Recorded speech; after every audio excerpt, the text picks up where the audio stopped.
Kinamuhian nila ang boyfriend ng anak dahil tubero lang ito. Pero hindi nila alam na ang lalaki pala ang may-ari ng 10 kumpanya sa bansa. Sa edad na 25, si Carla ay ilang beses nang nasawi sa pag-ibig. Sa kabila ng kanyang magandang muka at mabait na puso, tila wala pa rin siyang swerte sa pagpili ng tamang lalaki. Ang bawat relasyon na kanyang pinasok ay nauuwi sa luha at pagdurusa. Si Carla ay hindi lamang nakakaranas ng sakit ng pagkabigo, kundi pati na rin ng pagkadurog ng tiwala dahil sa mga lalaking nagiging bahagi ng kanyang buhay, na ang tanging layunin ay makuha ang kanyang pera. Habang nakahiga sa kanyang kama, bumalik sa alaala ni Carla ang huling beses na nasaktan siya. Bakit ba ako laging niloloko? Ano bang mali sa akin? Tanong niya sa sarili habang pinipilit pigilan ang pagtulo ng kanyang mga luha. Ang kanyang mga magulang na sina Don Luis at Doña Teresa ay walang kaalam-alam sa mga nangyayari sa kanya.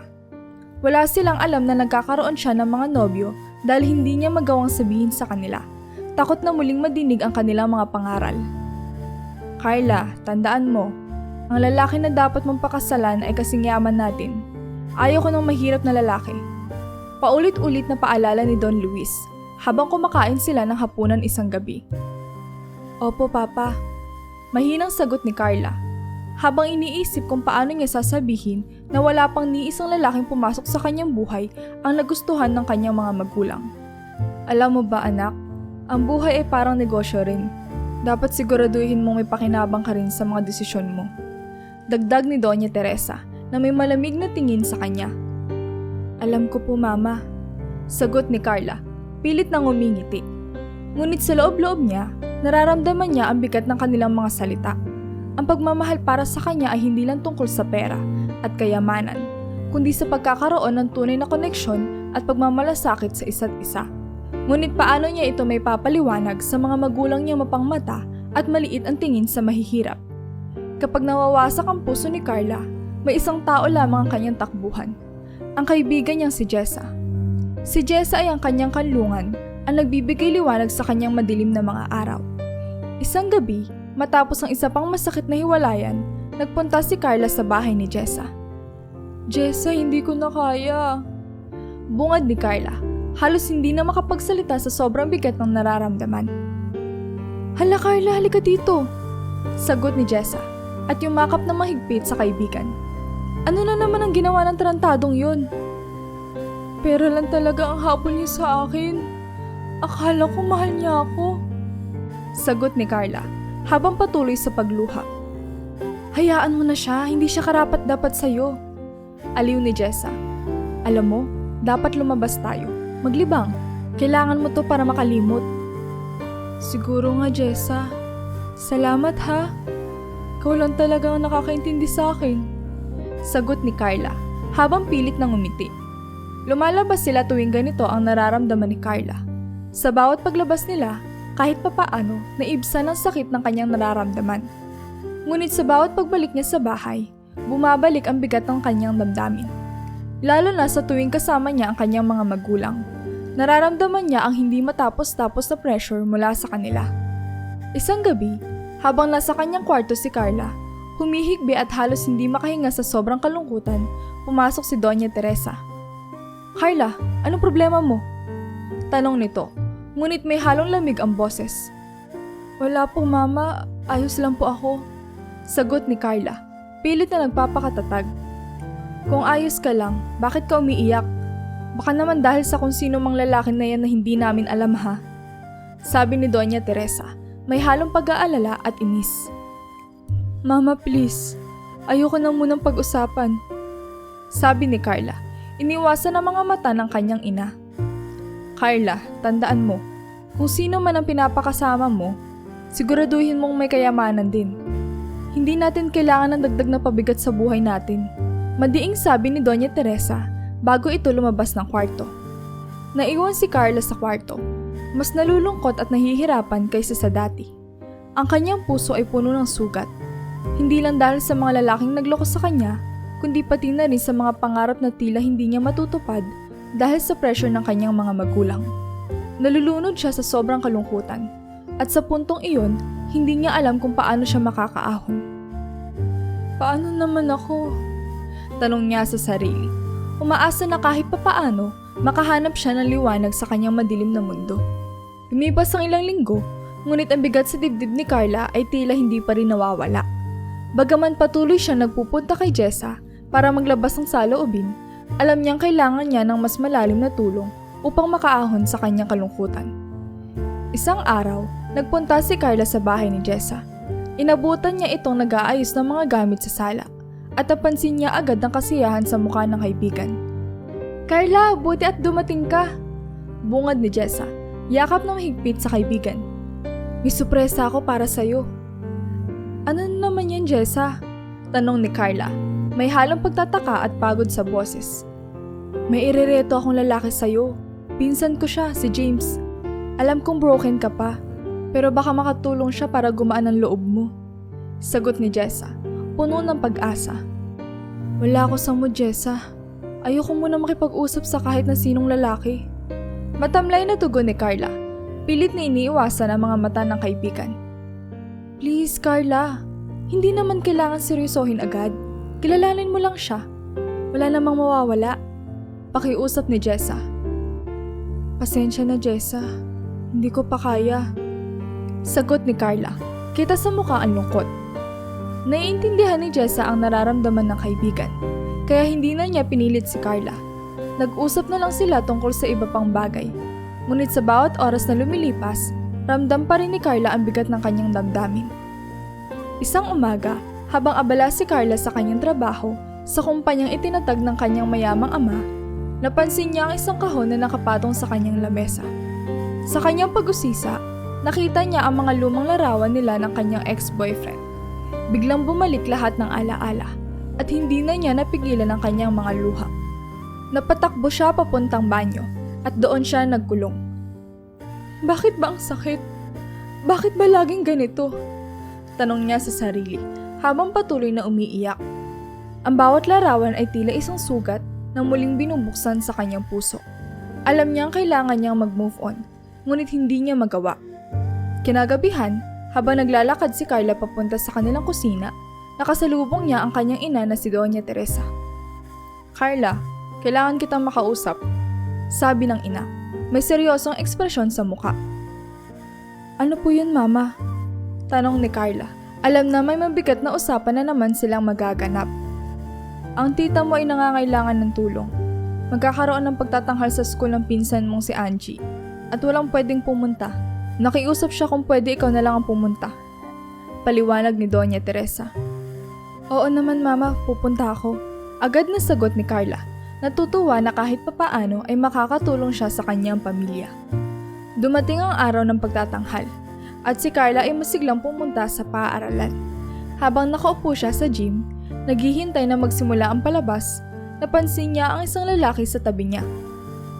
Hi, ako nga pala si Wilbert. Bati ng lalaki.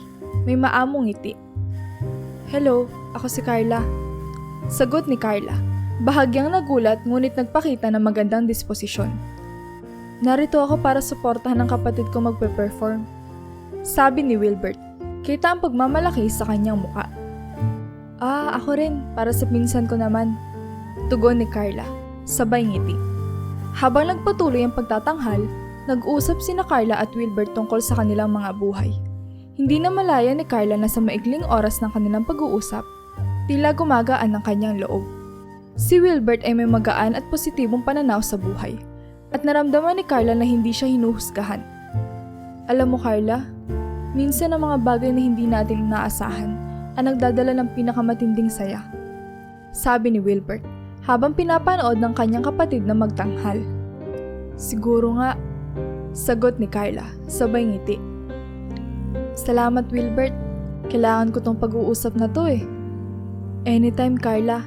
Kung kailangan mo ng kausap, nandito lang ako. Sagot ni Wilbert. Kita sa mukha ang sinseridad. Pagkatapos ng pagtatanghal, nagpalitan sila ng numero. Habang naglalakad pa uwi, ramdam ni Carla ang kakaibang saya na matagal na niyang hindi nararamdaman. Bagaman alam niyang mahaba pa ang kanyang tatahakin para tuluyang makaahon sa kanyang mga sugat, naramdaman niyang may pag-asa pa. Sa bawat araw na lumilipas, patuloy pa rin ang komunikasyon ni na Carla at Wilbert. Hindi nagtagal, naging mas malalim ang kanilang pagkakaibigan. Alam ni Carla na sa pagkakataong ito, hindi lang siya basta nagpapakawala ng damdamin, kundi unti-unti na rin gumagaling ang kanyang puso. Isang gabi, nagkita ulit sina Carla at Jessa. Habang nag-uusap sila, hindi napigilan ni Carla na ikwento ang tungkol kay Wilbert.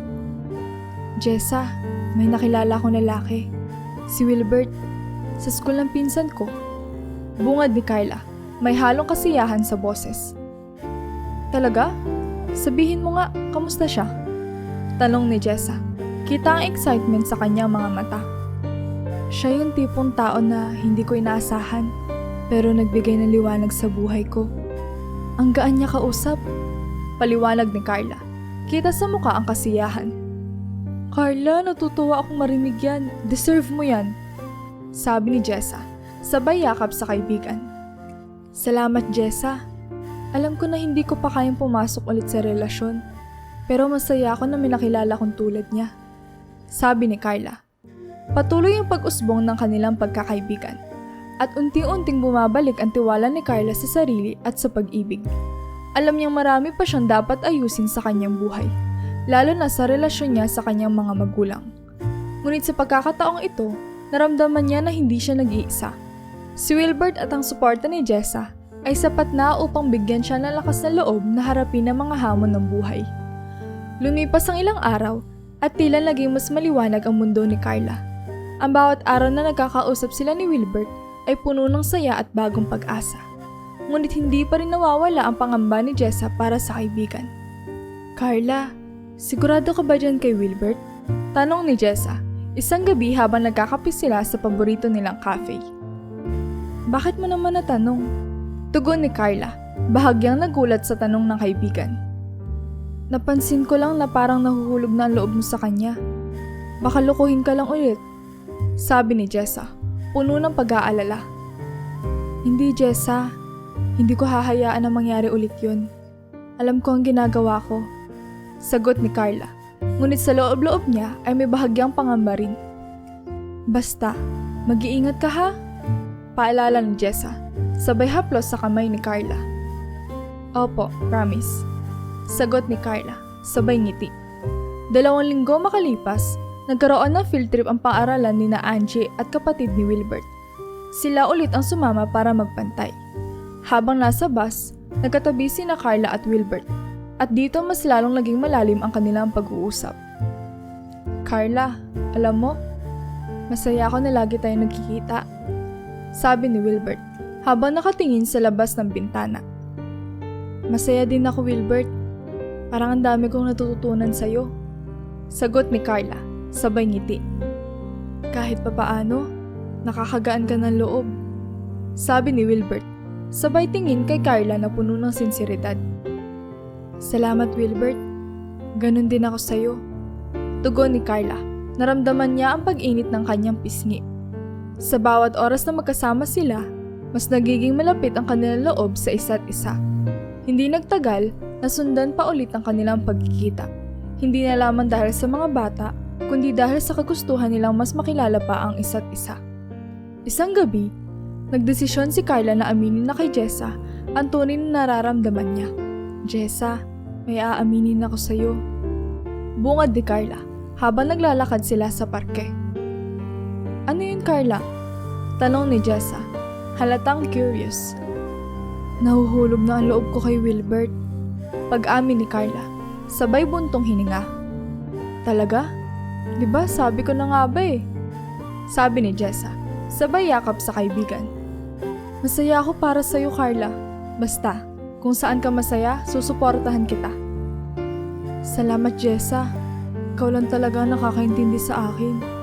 Sagot ni Carla, ramdam ang kasiyahan at pag-asa sa puso.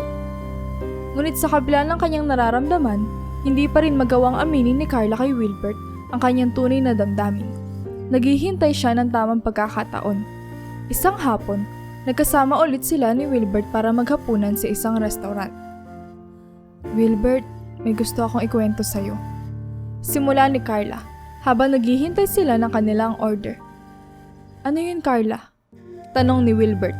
Kita ang pag-aalala sa kanyang mukha. Tungkol ito sa mga naging heartbreak ko. Alam kong mahirap pag-usapan, pero gusto ko malaman mo, sabi ni Carla, sabay tingin kay Wilbert na puno ng pag-aalala. Hindi mo kailangan mag-alala, Carla.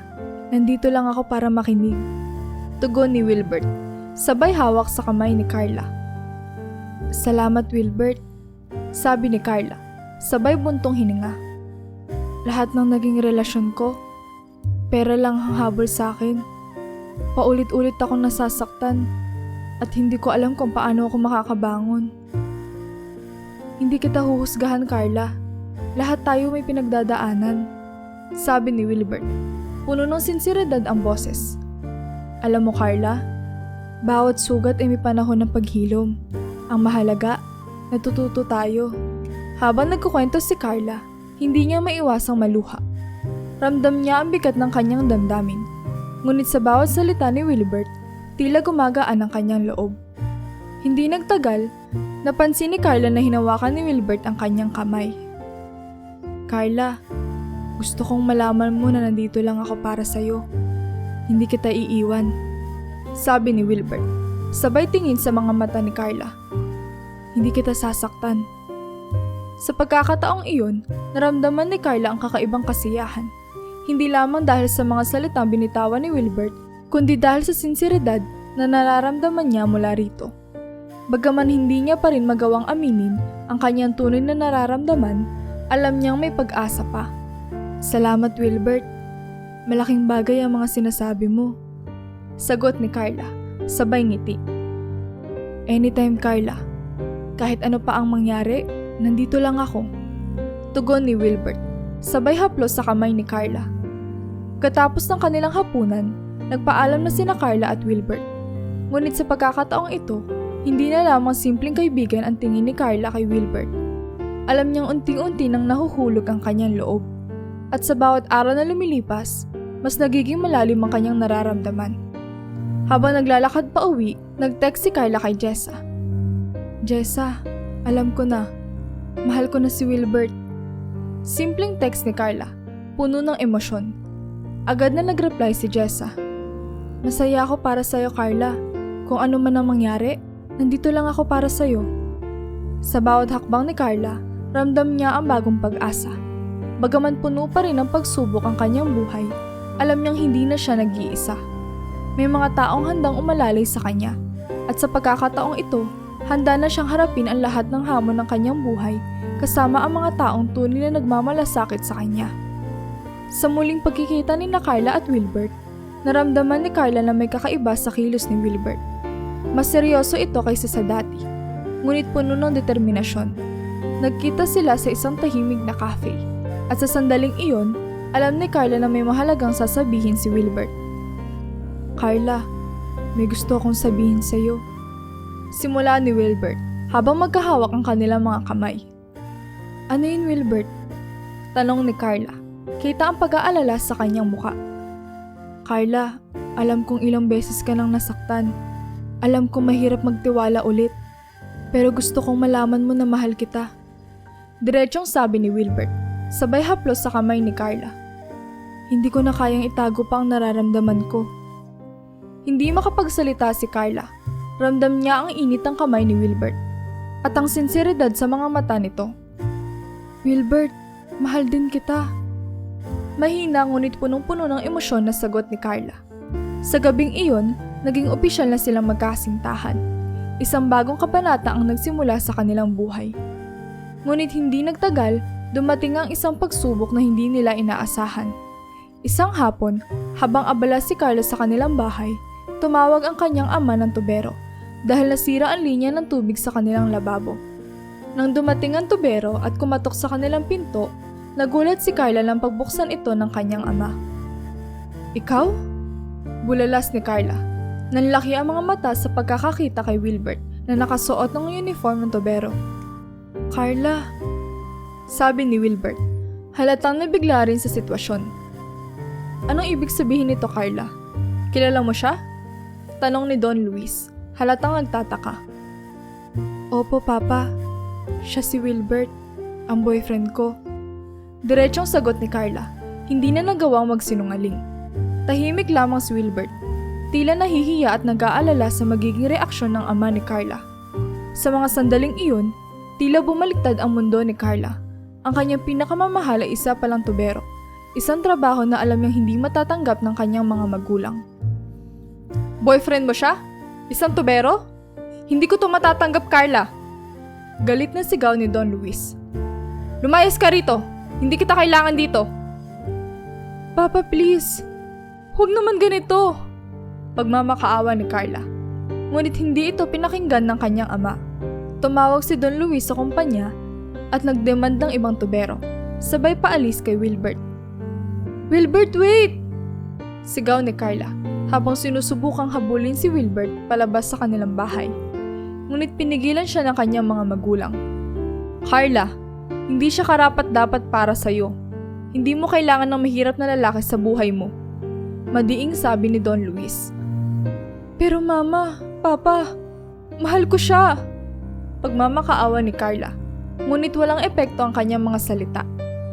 Pilit na pinalayo ng kanyang mga magulang si Carla mula kay Wilbert at hindi na nga nila nagawang makapag-usap. Sinubukan ni Carla na tawagan si Wilbert, ngunit hindi ito sumasagot. Unti-unti, bumabalik ang takot at pangamba sa puso ni Carla. Iniwan na naman ba siya ng lalaking minahal niya? Sa puntong iyon, wala siyang ibang magawa kundi umiyak na naman kay Jessa. Jessa, bakit ganito? Bakit lagi na lang ako nasasaktan? Tanong ni Carla, habang lumuluha sa balikat ng kaibigan. Carla, kalma ka lang. Magiging ayos din ang lahat. Aliw ni Jessa. Nakayakap na mahigpit sa kaibigan. Hindi ka nag-iisa. Nandito lang ako para sa'yo. Pero Jessa, iniwan na naman niya ako. Hindi na siya sumasagot sa mga tawag ko. Patuloy na pag-iyak ni Carla. Ramdam ang sakit at pagkabiko. Carla, baka naman kailangan niya lang ng oras para mag-isip. Huwag kang susuko agad. Sabi ni Jessa. Pilit na pinapakalma ang kaibigan. Alam ko mahirap. Pero minsan, kailangan natin magtiwala sa proseso. Lumipas sa mga araw at patuloy pa rin si Carla sa pagtawag kay Wilbert. Ngunit walang tugon. Ang bawat araw ay tila mas mabigat kaysa sa nauna. Ngunit pilit pa rin siyang bumangon at nagpatuloy sa kanyang buhay. Isang gabi, habang nag-uusap sina Carla at Jessa sa telepono, biglang nagring ang cellphone ni Carla. Tiningnan niya ito at nagulat na makita ang pangalan ni Wilbert sa screen. Wilbert? Ikaw ba yan? Tanong ni Carla, halatang kinakabahan. Carla, sorry kung hindi ako sumagot agad. Simula ni Wilbert. Kailangan ko lang ng oras para mag-isip. Mahirap ang sitwasyon natin pero mahal kita. Wilbert, mahal din kita. Sana wag mo akong iwan. Sagot ni Carla, puno ng pag-asa. Hindi kita iiwan, Carla. Lalaban tayo. Tugon ni Wilbert, ramdam ang sinseridad sa kanyang boses. Kinabukasan, isang bagong tubero ang dumating sa bahay ni na Don Luis. Mabilis itong pinagbuksan ng pinto ni Don Luis. Hindi na itinatago ang kanyang inis at pagkadismaya mula sa nangyari noong nakaraang araw. Nandito na ako para ayusin ang problema sa linya ng tubig. Sabi ng bagong tubero habang iniabot ang kanyang mga gamit. Mabuti naman, sana ay matapos mo agad. Malamig na tugon ni Don Luis. Sabay silip sa ginagawa ng bagong tubero. Mabilis na nagawa ng tubero ang sirang linya ng tubig at pagtapos ito, humarap siya kay Don Luis. Pasensya na po sa abala kahapon. Si Wilbert po ang tubero kahapon, ang may-ari ng aming kumpanya. Nagkaubusan lang ng tao kaya siya na mismo ang pumunta rito. Sabi ng bagong tubero. Napatulala si Don Luis at ang kanyang asawa sa kanilang narinig. Anong sabi mo? Si Wilbert ang may-ari ng kumpanya?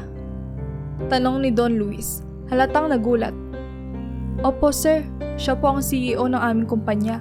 Marami pa pong ibang negosyo si Sir Wilbert. Kaya po siya na lang ang pumunta kahapon dahil wala nang available na tauhan. Dagdag ng tubero bago umalis. Hindi makapaniwala sina Don Luis at Doña Teresa sa kanilang narinig. Hindi ko inaasahan to. Bulong ni Don Luis sa asawa. Kailangan nating humingi ng tawad kay Carla.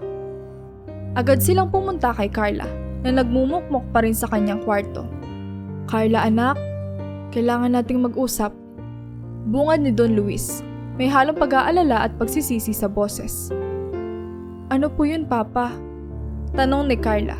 Kita ang lungkot sa kanyang muka. Tungkol kay Wilbert. Mali kami sa naging pagtrato namin sa kanya. Simula ni Doña Teresa, halatang nahihiya. Nalaman namin na siya ang may-ari ng kumpanya at marami pa siyang ibang negosyo. Nagulat si Carla sa narinig, ngunit hindi maalis ang sama ng loob sa kanyang mga magulang. Kaya ba ngayon niya lang siya matatanggap? Dahil nalaman niyang mayaman siya? Tanong ni Carla, puno ng hinanakit.